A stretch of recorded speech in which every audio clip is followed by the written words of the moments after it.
നമസ്കാരം പ്രശാന്ത് സർ. നമസ്കാരം. യെസ്.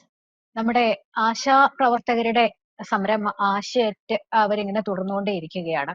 ഈ മഴയും വെയിലും ഒന്നും കൊള്ളാതിരിക്കാൻ അവർ ആ സമരപ്പന്തലിൽ കിട്ടുന്ന ടാർപ്പാളിനെയൊക്കെ കഴിഞ്ഞ ദിവസം പോലീസ് വന്ന് അഴിച്ചു മാറ്റി. അത് തിരുവനന്തപുരത്ത് നല്ല മഴ നടന്നുകൊണ്ടിരിക്കുന്ന സമയത്ത് സുരേഷ് ഗോപി അവിടെ എത്തി അവർക്ക് കുട നൽകിയിരുന്നല്ലോ. അതിനുശേഷം നമുക്കറിയാം നിരന്തരം കളിയാക്കലുകളാണ് CPM-ന്റെ ഒപ്പം തന്നെ CITU നേതാക്കളുടെ ഭാഗത്തു നിന്ന്, പ്രത്യേകിച്ച് ഈ ഏതോ ഈർക്കിൽ സംഘടന സമരം നടത്തുന്നു എന്നൊക്കെയാണ് എളമരം കാര്യമൊക്കെ ഇവരുടെ സമരത്തെ പറ്റി പറഞ്ഞത്. ഇപ്പോൾ ഏറ്റവും പുതുതായി ഈ CITU സംസ്ഥാന സെക്രട്ടറിയായ ഗോപിനാഥാണ് സുരേഷ് ഗോപി ഇവർക്ക് കുട കൊടുത്തതിനെ പരിഹസിച്ച് വന്നിരിക്കുന്നു. ഒരു പടി കൂടി കടന്ന് ഗോപിനാഥ് സുരേഷ് ഗോപി കുട മാത്രമേ കൊടുത്തുള്ളൂ, ഉമ്മയും കൊടുത്തോ എന്നൊക്കെ ചോദിച്ചിരുന്നു. ഇത്തരം തരം താണ രീതിയിൽ ഈ ഇവരുടെ ഈ പാർട്ടിയുടെ നേതാക്കൾ എങ്ങനെ പ്രതികരിക്കുന്നു എന്നുള്ളതാണ്. താങ്കൾ എങ്ങനെ ഇതിനെ നോക്കിക്കാണും? അതിപ്പം തരംതാണോ വരന്താണില്ല എന്നുള്ള കാര്യമൊക്കെ നമ്മളല്ലേ തീരുമാനിക്കുന്നത്. അപ്പം CN ഗോപിനാഥ് പറഞ്ഞത് സുരേഷ് ഗോപി ഈ പറയുന്ന ആള് കുടയൊക്കെ കൊടുത്തു, അവരെ അല്ലെങ്കിൽ സമരത്തെ ആശ്വസിപ്പിച്ചു, അതിന്റെ കൂടെ ഉമ്മയും കൂടെ കൊടുത്തു കാണും സാധ്യതയുണ്ട്. കാരണം പല പരാതികളും നേരത്തെ ഉണ്ടായിരുന്നു. ഇങ്ങനത്തെ ഒരു ആക്ഷേപം ഉണ്ടായിരുന്നു. അത് എന്തോ പരാതികളുടെയൊക്കെ അടിസ്ഥാനത്തിലാണ് അതിപ്പോ നമ്മൾക്ക് ഇപ്പൊ അങ്ങനെ ഉണ്ടാവാത്തതെന്നാണ്. കാരണം സാധാരണ ഇദ്ദേഹം കെട്ടിപ്പിടി ഉമ്മ സ്ഥിരമായിട്ടുള്ള ആളാണ്, അതിന് താല്പര്യമുള്ള ആളാണ് എന്നുള്ള രീതിയിലേക്ക് പൊതുജനത്തിനെ ബോധ്യപ്പെടുത്തുന്ന ഒരു, അതായത് മോശമാക്കുന്ന ഒരവസ്ഥ. അതിപ്പം ഗോപിനാഥ് ഏറ്റവും അവസാനം പറയുന്നേ ഉള്ളൂ. ലക്ഷ്മിക്ക് നോക്കിയാൽ മനസ്സിലാവും, സുരേഷ് ഗോപി രാഷ്ട്രീയത്തിൽ വന്നപ്പോൾ തൊട്ട് സുരേഷ് ഗോപി ഒരു വലിയ പുങ്കനാണെന്നും അല്ലെങ്കിൽ ഒരു പെണ്ണുപിടിയനാണെന്നും ഒരു വലിയ ബ്രാഹ്മണ അല്ലെങ്കിൽ അത്തരത്തിലുള്ള ആൾക്കാരുടെ ഭാഗമായിട്ട് നിൽക്കുന്ന ആളാണെന്നും ഒക്കെയുള്ള രീതിയിലൊക്കെയുള്ള പ്രചരണം നമ്മൾ കണ്ടിട്ടുള്ളതാണ്. നമുക്കറിയാമല്ലോ, മീഡിയ വൺ ചാനലിനകത്ത് അദ്ദേഹത്തിന്റെ പെൺകുട്ടികളാണുള്ളത്. എനിക്ക് തോന്നുന്നു കൂടുതൽ പെൺകുട്ടികൾ, ആൺകുട്ടികളും ഉണ്ട്. പെൺകുട്ടികളോട് ഒരു വാത്സല്യവും പരിഗണനയും ഒക്കെ. മാത്രമല്ല അകാലത്തിൽ അദ്ദേഹത്തിന്റെ ഒരു മകള് മരിച്ചു പോയതാണ്. അപ്പൊ ആ പ്രായമുള്ള പെൺകുട്ടികളെ കാണുമ്പോൾ പുള്ളിക്ക് ഒരു വാത്സല്യം കൂടുതലാണ്. അപ്പൊ അതിനെപ്പറ്റി അന്ന് ഒരു ചർച്ച ചോദിച്ചപ്പോൾ എനിക്ക് അതേ പ്രായമുള്ള പെൺകുട്ടികളെ കാണുമ്പോൾ വാരി പുണരാൻ തോന്നുന്നു എന്ന് പറഞ്ഞായിരുന്നു. അത് ഇന്റർവ്യൂവിനകത്ത് പറഞ്ഞായിരുന്നു, വാരി പുണരാൻ തോന്നുന്നു. അത്രയ്ക്ക് എനിക്ക് ഇപ്പോഴും എന്റെ മകളെ ഓർക്കുമ്പോൾ അതേ പ്രായത്തിലുള്ള പെൺകുട്ടികളോട് സ്നേഹമാണ്. ഇത് അന്ന് മീഡിയ വൺ ചാനലുകാരൻ അദ്ദേഹത്തിന് മകളുടെ പ്രായമുള്ള ഒരു കുട്ടി എന്തോ ഈ രാഷ്ട്രീയപരമായിട്ടുള്ള ചോദ്യം, അദ്ദേഹത്തെ മോശമാക്കുന്ന ചോദ്യം ചോദിച്ചപ്പോൾ കുഞ്ഞെ ഇങ്ങനെയൊക്കെ ചോദിക്കാമെന്ന് തോളെ തട്ടിയത് പീഡനമായിട്ട് കൊടുത്തതൊക്കെ ഓർമ്മയുണ്ടല്ലോ ലക്ഷ്മിക്ക്. അന്ന് അതിന്റെ പുറയിൽ വന്ന ട്രോളിനകത്ത് ഈ അദ്ദേഹത്തിന്റെ മകളെ വാരിപ്പുണരുന്നു പറഞ്ഞ ഇന്റർവ്യൂവിനകത്ത് ആ ഭാഗം മാത്രം കട്ട് ചെയ്ത് സുരേഷ് ഗോപി എത്രക്കാരനാണെന്ന് നിങ്ങൾ നോക്കൂ, സ്വന്തം മകളുടെ പ്രായമുള്ള സ്ത്രീകളെ കാണുമ്പോൾ ഇതുപോലെ തോന്നുന്ന ഒരു മനുഷ്യനാണ്, അയാൾ പച്ചയായിട്ട് പറയുന്നത് കണ്ടോ എന്ന് പറഞ്ഞുകൊണ്ട് ഇവിടുത്തെ മാധ്യമങ്ങളിൽ കൂടി പ്രചരിപ്പിച്ചതൊക്കെ ഓർമ്മ കാണുമല്ലോ, യൂട്യൂബിലും അല്ലെങ്കിൽ ഫേസ്ബുക്കിലും ഒക്കെ.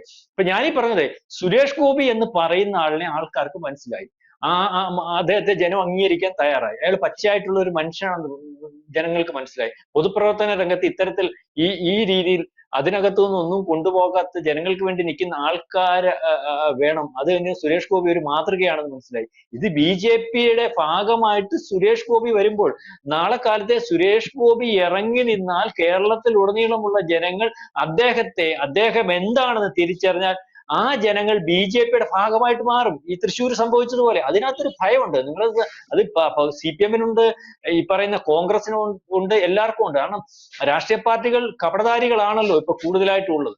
അപ്പൊ അതിനെ മറികടക്കുന്ന ആ ആക്ഷേപം നിലയ്ക്കുമ്പോൾ അതിനെ മറികടക്കുന്ന ഒരു നേതാവായിട്ട് സുരേഷ് ഗോപി വരികയാണ്. അത് BJP-യുടെ ഭാഗമാവുകയാണ്. BJP ഇവിടെ ഇവർ മറച്ചു പിടിച്ചിരിക്കുന്ന BJP എന്ന് പറഞ്ഞാൽ BJP വർഗീയ പാർട്ടിയാണെന്ന് പറഞ്ഞിട്ടല്ലേ മറച്ചു പിടിച്ചിരിക്കുന്നത്. കാരണം അല്ലെങ്കിൽ BJP വന്നു കഴിഞ്ഞാൽ ബാക്കിയുള്ള ഹിന്ദു ഒഴിച്ച് ബാക്കിയുള്ളവരെ ആക്രമിക്കും, അല്ലെങ്കിൽ അവർക്ക് ജീവിക്കാൻ പറ്റത്തില്ലെന്നുള്ള ഒരു രീതിയിലാണല്ലോ ഇവിടുത്തെ പ്രചരണം. ആ പ്രചരണം കുറഞ്ഞു വരുന്നുണ്ട്, അതിന്റെ ആക്കം കുറഞ്ഞു വരുന്നുണ്ട്. എന്നാലും അത് പിടിച്ചു വയ്ക്കുന്നതിന് വേണ്ടി ഇവര് ആവർത്തിച്ചുകൊണ്ടേയിരിക്കുകയാണ്. അപ്പം സുരേഷ് ഗോപി എന്ന് പറയുന്ന ആളിനെ കൃത്യമായിട്ട് ആൾക്കാർക്ക് മനസ്സിലായാൽ, അല്ലെങ്കിൽ BJP ഇങ്ങനല്ല, സുരേഷ് ഗോപി ഇങ്ങനല്ല, ഇവർ പറയുന്നതെല്ലാം വ്യാജമാണെന്ന് പറയുമ്പോൾ ഈ രണ്ട് രാഷ്ട്രീയ പാർട്ടികളുടെയും ഈ കേരളത്തിലെ ഉള്ള സ്വാധീനം നഷ്ടപ്പെട്ട് അവരുടെ ഭാഗമാകുമെന്ന് കണ്ടാണ് ഈ സുരേഷ് ഗോപിയെ കൃത്യമായിട്ട് ഉപദ്രവിക്കാൻ നിൽക്കുന്നത്. കാരണം മുനമ്പം സമരം മറച്ചു പിടിച്ചത് വെളിച്ചത്ത് കൊണ്ടുവന്ന സുരേഷ് ഗോപിയാണ്. ഇപ്പൊ ഈ ആശാ വർക്കർമാരുടെ സമരം ഇത്രയും ദിവസമായിട്ട് യാതൊരു രീതിയിലുള്ള പരിഗണനയും കിട്ടാതെ ശ്രദ്ധിക്കാതെ പോകുന്ന ഒരു അവസ്ഥ വരുമ്പോൾ സുരേഷ് ഗോപി എന്ന് പറയുന്ന ഒരാൾ അവിടെ വന്നു ചാടി അവരുടെ ഭാഗമായിട്ട് നിന്നു കഴിഞ്ഞാൽ ആശാ വർക്കർമാരുടെ സമരം വളരെ വലിയ വിജയത്തിലേക്ക് എത്തുമെന്നുള്ള ഒരു ആശങ്ക ഈ പറയുന്നത് പോലെ CITU നേതാക്കന്മാർക്കും CPM ഒക്കെ ഉണ്ടാവും. കാരണം ഇപ്പൊ അവിടെ നടക്കുന്നത് നമ്മൾ പച്ചയായിട്ട് പറഞ്ഞ രാഷ്ട്രീയപരമായിട്ട് പറഞ്ഞ ആശാ വർക്കർമാർ INTUC ഭാഗമായിട്ടിരിക്കുന്ന ആശാ വർക്കർമാരുടെ മാത്രം സമരമോ. CITU ഭാഗമായിട്ടിരിക്കുന്ന ആശാ വർക്കർമാർ സമരത്തിലില്ല. ആ സമരത്തിനകത്ത് സുരേഷ് ഗോപി സ്ത്രീകളെ കണ്ടപ്പോൾ അവരുടെ മോശമായ അവസ്ഥ കണ്ടപ്പോൾ അല്ലെങ്കിൽ വെയിലത്തിരിക്കുന്ന കണ്ടപ്പോൾ അദ്ദേഹം കുടയും കൊടുത്ത് അവരെ ആശ്വസിപ്പിച്ച് നിങ്ങളുടെ താല്പര്യം എന്താണെന്ന് വെച്ചാൽ അതിനകത്ത് കേന്ദ്രത്തിനകത്ത് ഇടപെടൽ വല്ലതും നടത്താൻ പറ്റുമെങ്കിൽ ഞാൻ ഇടപെടാം, അല്ലെങ്കിൽ ഇതിനകത്ത് അത്തരത്തിലുള്ള നീക്കങ്ങൾ നടത്താമെന്നാണ് പറഞ്ഞത്. അപ്പൊ അതിനകത്തും അദ്ദേഹത്തെ ഈ പറയുന്നത് പോലെ ഈ സ്വഭാവശുദ്ധി ഇല്ലാത്തവനാണെന്നും സ്ത്രീകളായതുകൊണ്ട് ആ പന്തൽ കയറിയതാണെന്നും പരുവം കിട്ടിയാൽ സ്ത്രീകളെ കയറി പിടിക്കുകയും കെട്ടിപ്പിടിക്കുകയും ഉമ്മുമൊക്കെ ചെയ്യുന്ന ആളാണെന്നും ഇപ്പം അതിനകത്ത് ആക്ഷേപം വന്നുകൊണ്ടും പരാതി വന്നതുകൊണ്ടും ഒരു ഒതുക്കം ഉണ്ടാക്കിയിട്ടുണ്ടെന്നും ഇത് പരസ്യമായിട്ട് ചെയ്തുകൊണ്ടിരുന്ന ആളാണെന്നൊക്കെ പറഞ്ഞ് ആക്ഷേപിക്കുകയാണ്. അപ്പം ആ ആക്ഷേപത്തിന്റെ പുറകിൽ ഞാൻ ഈ പറഞ്ഞ മുമ്പത്തെ പൊളിറ്റിക്സ് ഉണ്ട്. പക്ഷെ ഇതൊന്നും നിലനിൽപ്പില്ലാത്ത രീതിയിലേക്ക് ഇപ്പൊ ലക്ഷ്മി തന്നെ പറഞ്ഞത് ഇത്രയും മോശമായ രീതിയിലാണോ അവതരിപ്പിക്കേണ്ടത്? ഈ രീതിയിലുള്ള സംസാരം ഇവരുടെ ഈ പറച്ചിലുകൊണ്ട് കേരളത്തിൽ ഉടനീളം ഉണ്ടാകും. കാരണം ഈ പറയുന്ന പോലെ പ്രതിരോധം ഏർപ്പെടുത്തുക, അല്ലെങ്കിൽ സുരേഷ് ഗോപിയെ തടയുക, അതിനുവേണ്ടി ഉപയോഗിക്കുന്ന മാർഗങ്ങളെല്ലാം ഈ സുരേഷ് ഗോപിയുടെ വളർച്ചയ്ക്ക് ഉതകുന്ന രീതിയിലേക്ക് പോവുകയാണ്. അത് മാധ്യമങ്ങൾ ഇതിനകത്ത് വളരെ കൂടുതലായിട്ട് നിൽക്കുന്നുണ്ട്. കാരണം ഇതൊരു ലോബിയാണ്. അതിന്റെ കാരണം അദ്ദേഹം BJP ആണ്. BJP ആയതുകൊണ്ട് സുരേഷ് ഗോപിക്കെതിരെയുള്ള പ്രവർത്തനത്തിന് വേണ്ടി മാധ്യമങ്ങൾ നിൽക്കുന്നുണ്ട്. രാഷ്ട്രീയ പാർട്ടികൾ പിന്നെ അവരുടെ ജോലിയായിരിക്കാം ഒരുപക്ഷെ CPM-നും കോൺഗ്രസിനും ഒക്കെ BJP വന്നു കഴിഞ്ഞാൽ അവരുടെ തട്ടകങ്ങൾ ഇല്ലാതാവുന്നതിന് വേണ്ടി പറയുന്നതായിരിക്കും. പക്ഷേ വളരെ കൃത്യമായിട്ട് ഈ കാര്യങ്ങൾ ഉപദ്രവിക്കുന്നതിന് വേണ്ടി ലോബിയിങ് ചെയ്യുന്ന അല്ലെങ്കിൽ ലോബിയുടെ ഭാഗമായിട്ടിരിക്കുന്നതിന് മാധ്യമത്തിന് വലിയ പങ്കുണ്ട്.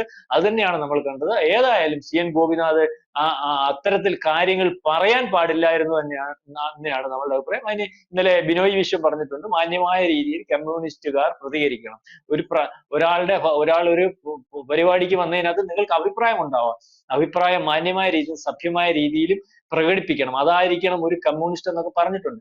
ഏതായാലും ഇത് ഇന്നലെയും തുടങ്ങിയതല്ല. ഇന്നലെ വീണ്ടും ഒരു വാർത്തയായി അതിനകത്ത് CITU നേതാവ് ഏറിനിൽക്കുന്ന ഒരു അവസ്ഥയാണ് ഉണ്ടാകുന്നത്. ഇത് സുരേഷ് ഗോപിക്കെതിരെയുള്ളയും BJP-ക്കെതിരെയുള്ളയും ഹിന്ദുത്വക്കെതിരെയുള്ള നിരന്തരമായ നീക്കത്തിന്റെ ഫലമായിട്ട് ഉണ്ടാകുന്ന ഒരു അവസ്ഥ മാത്രമാണ്. അത് ഒന്നും കൂടി ആവർത്തിച്ചു. അതൊരു സുരേഷ് ഗോപി കേന്ദ്രമന്ത്രി ആയതുകൊണ്ടും സുരേഷ് ഗോപി സെലിബ്രിറ്റി ആയതുകൊണ്ടും അത് ചർച്ചയായതുമാണ്. പ്രശാന്ത് സാർ, ഈ KN ഗോപിനാഥ് പറഞ്ഞത് ഈ ഓണറേറിയത്തിന്റെ പേര് പറഞ്ഞ പാർലമെന്റിൽ നിന്ന് എന്തെങ്കിലും നേടിക്കൊടുക്കുകയല്ലേ വേണ്ടത് കുട കൊടുക്കുന്നതിന് പകരം എന്നുള്ളതാണ്. ഈ എല്ലാം കേന്ദ്ര പദ്ധതിയാണ്, അല്ലെങ്കിൽ കേന്ദ്രം വേണം കൊണ്ടുതരാൻ, അല്ലെങ്കിൽ കൊണ്ടു കൊടുക്കാൻ എന്ന് പറഞ്ഞ് ഈ തരംതാണെന്ന് ഞാൻ ആദ്യം പറഞ്ഞു. അടുത്ത ഈ കൈ കഴുകി എങ്ങനെ മാറി നിൽക്കാൻ സാധിക്കും എന്നുള്ളതാണ് അടുത്ത സംശയം. ഇതിനകത്ത് കാര്യമൊന്നുമില്ല ലക്ഷ്മി. ഇപ്പം നമ്മൾ ഈ പറയുന്നത് പോലല്ലേ, നമ്മൾ ഇന്നലെ ഒരു ചർച്ചയ്ക്കകത്ത് പറഞ്ഞ പോലെ ആൾക്കാർ പ്രബുദ്ധരാ, ബോധമുള്ളവരാ. കേന്ദ്രത്തിൽ നിന്ന് ഏതെങ്കിലും ഒക്കെ വിഹിതം ഏതെങ്കിലും മേഖലയിൽ കിട്ടാനുണ്ടോ ഇല്ലയോ എന്നുള്ള കാര്യം ഇവരുടെ എല്ലാം നമ്മുടെ കയ്യിൽ ഇരിക്കുന്നതിനെക്കാട്ടിലൊക്കെ വലിയ മൊബൈലായിരിക്കും. ആ മൊബൈലിനകത്തോട്ട് അടിച്ചു നോക്കി അറിയപ്പോ. പണ്ടത്തെ കുട്ടി വീണ ജോർജ് പറഞ്ഞാലോ മുഖ്യമന്ത്രി പറഞ്ഞാലോ ഒന്നും കാര്യമില്ല. ആശാവർക്കർമാരുടെ കേന്ദ്രത്തിൽ നിന്ന് കിട്ടാനുള്ള വിഹിതം കിട്ടിയിട്ടുണ്ടോ ഇല്ലെന്ന് അവർക്ക് അവിടെ നിന്ന് അടിച്ചു നോക്കുമ്പോൾ അറിയാം. വീണ ജോർജ് പത്രപ്രസ്താവന നടത്തിയിട്ട് വീണ ജോർജ് ധരിക്കുന്നത് പോലെയുള്ള ആൾക്കാരല്ല. അപ്പൊ അതൊന്നും ഇനി നടക്കത്തില്ല. നമ്മൾ കേന്ദ്രത്തെ പൊക്കിയൊന്നും പറയല്ല. നമ്മൾ ഞാൻ BJP ഒന്നും അല്ല, അപ്പൊ എനിക്ക് കേന്ദ്രത്തെ പൊക്കും. പക്ഷെ ഈ പറയുന്നത് പോലെ എല്ലാ മേഖലയിലുമുള്ള വിഹിതം കൃത്യമായിട്ട് അവർ കൊടുത്തതിന് ശേഷമുള്ള കണക്കും അതിന്റെ നിബന്ധനകളും പാലിച്ചിട്ടുണ്ടെങ്കിൽ അത് കൃത്യമായിട്ട് കേന്ദ്രം കൊടുക്കുന്നുണ്ട്. പഴയതുപോലെ ഒന്നുമല്ല, പിടിച്ചു വെക്കത്തൊന്നുമില്ല, ചുമ്മാതെ പറയാം. അത് പ്രതിപക്ഷമായാലും ഭരണപക്ഷമായാലും ഏത് സംസ്ഥാനത്തും ആശാ വർക്കർമാരുടെ കാര്യത്തിനകത്തും പിന്നെ കണക്ക് കൊടുക്കണം. നിങ്ങൾ 1000 കോടി രൂപ ആരോഗ്യ മേഖലയിൽ കേന്ദ്രത്തിൽ നിന്ന് വന്നു കഴിഞ്ഞാൽ 1000 കോടി രൂപ എന്തിന് ചെലവാക്കി എന്ന് പറഞ്ഞാൽ കൃത്യമായ കണക്ക് കൊടുക്കണം. 1000 കോടി രൂപ എടുത്തിട്ട് ആശുപത്രി പണിയുന്നതിന് പകരം കോഴിക്കോട് പണിഞ്ഞിട്ട് തീർന്നു പോയി ബാക്കി കൂടെ തരാമെന്ന് പറഞ്ഞാൽ ഇപ്പൊ കേന്ദ്രം കൊടുക്കുന്നില്ല. അപ്പൊ കണക്കുണ്ടെങ്കിൽ ആശാവർക്കർക്ക് കൊടുത്ത കാശെടുത്ത് ആശുപത്രി ചെലവാക്കിയാലും നടക്കത്തില്ല. മനസ്സിലായോ? അപ്പൊ കൃത്യമായിട്ട് ചെലവാക്കിയിട്ട് അതിന്റെ കണക്ക് അവരെ ബോധ്യപ്പെടുത്തി കഴിഞ്ഞാൽ, ഇപ്പം നമ്മുടെ ഇന്ന് പറഞ്ഞ പോലെ അവിടുത്തെ എല്ലാം സിസ്റ്റമാറ്റിക്കാ. അതിലേക്കുള്ള ഫണ്ട് ആ കമ്പ്യൂട്ടറിന് അവിടുന്ന് ഒരു സ്വിച്ച് ഞെക്കിയാൽ മതി, ഇവിടെ വരും, ബാങ്കിൽ വരും. അത്തരത്തിലാ. അപ്പൊ അതൊന്നും നടക്കത്തില്ല. ഗോപിനാഥിന് അറിയത്തില്ലെങ്കിൽ ഗോപിനാഥിന്റെ അറിവില്ലായ്മ കൊണ്ടാ, കേന്ദ്രത്തിൽ നിന്ന് ഫണ്ട് കിട്ടാത്തത് കൊണ്ടാ പ്രശ്നം എന്ന് പറഞ്ഞാൽ അത് കിട്ടിയിട്ടുണ്ടോ ഇല്ലയോ എന്നുള്ള കാര്യം പരിശോധിക്കാൻ കഴിയുന്ന ആശാ വർക്കർമാർ ഇന്ന് സെക്രട്ടേറിയറ്റിന് മുമ്പിൽ നിന്ന് സമരം ചെയ്യുന്നുണ്ടെന്ന് ഗോപിനാഥ് മനസ്സിലാക്കുക. കബളിപ്പീരൊന്നും നടക്കുന്ന ഒരു അവസ്ഥയല്ല. അപ്പം കേന്ദ്രം കൊടുക്കാത്തതുകൊണ്ടാ ഇവിടെ ഒന്നും നടക്കാത്തതെന്നുള്ള നടക്കത്തില്ല. പണ്ട് കേസിന് പോയ അറിയാമല്ലേ, അവിടുന്ന് ലോൺ കൂടുതൽ അനുവദിക്കണമെന്ന് പറഞ്ഞു. ലോൺ അനുവദിച്ച് 5000 കോടിയും കൂടെ അധികം കൊടുത്തു. അവസാനം കേസ് നിർത്തി പണി നിർത്തി പോന്ന പോലെ ഈ കബളിപ്പീർ ഇനിയും അങ്ങോട്ട് കൂടുതലായിട്ട് നടക്കത്തില്ല. ന്യായമായിട്ടുള്ള കാര്യം ആൾക്കാരെ പറഞ്ഞാൽ മാത്രമേ മനസ്സിലാവൂ. രാഷ്ട്രീയത്തിനകത്തല്ല, ഒന്നിനകത്തും ആൾക്കാരെ പറ്റിക്കാൻ പറ്റുന്ന മേഖലയാണ്. എല്ലാം സുതാര്യമാക്കി ആൾക്കാർക്ക് ബോധ്യമാകുന്ന രീതിയിലാണ് കാര്യങ്ങളുടെ പോക്ക്. അതേ രീതിയിൽ ആൾക്കാർക്ക് ബോധമുള്ളവരുമാണ്. അപ്പം അതൊന്നും നടക്കത്തില്ല. ഗോപിനാഥന് പ്രസംഗിച്ച് ആശ്വാസം കൊള്ളാമെന്നുള്ളതേ ഉള്ളൂ. ആൾക്കാർക്കറിയാം കേന്ദ്രം കൊടുത്തോ കേരളം കൊടുത്തോ ആരുടെ ഫണ്ടാ കൊടുക്കാനുള്ളതെന്നൊക്കെ. അതുകൊണ്ടാണ് സുരേഷ് ഗോപി പറഞ്ഞതുകൊണ്ട് ഇനി എന്തെങ്കിലും കേന്ദ്രത്തിൽ നിന്ന് വരാനുണ്ടെങ്കിൽ, അല്ലെങ്കിൽ കേന്ദ്രത്തിന്റെ അപാകത വല്ലതും ഉണ്ടെങ്കിൽ, ഈ ഗോപിനാഥൻ പറഞ്ഞതിനകത്ത് എന്തെങ്കിലും ശരിയുണ്ടെങ്കിൽ അതും പരിഹരിക്കാൻ വേണ്ടി ഞാൻ ഇടപെടാം. അത്രേ ഉള്ളൂ കാര്യം.